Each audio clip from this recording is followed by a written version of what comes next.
కర్నూలు జిల్లా కోడుమూరు సమీపంలో motor బైకును car ఢీకొట్టిన ఘటనలో ఒకరికి తీవ్ర గాయాలు కాగా పరిస్థితి విషమంగా ఉంది. గాయపడిన యువకుడు కోడుమూరుకు చెందిన పండ్ల నరసింహగా గుర్తించారు. కర్నూలు నుంచి కోడుమూరుకు మోటార్ బైక్పై వస్తుండగా కర్నూలుకు వెళ్తున్న కారు ఎదురుగా బైకును ఢీకొట్టడంతో ఘటన సంభవించింది.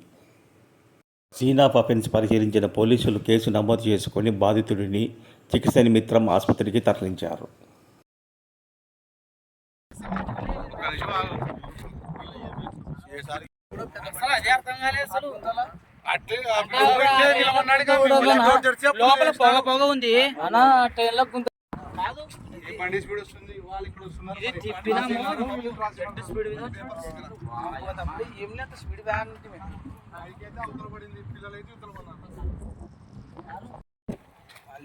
పిచ్చర్ కావడం అంటే సౌండ్ బాంబే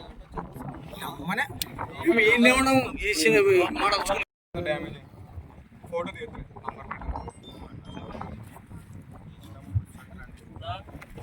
నంబర్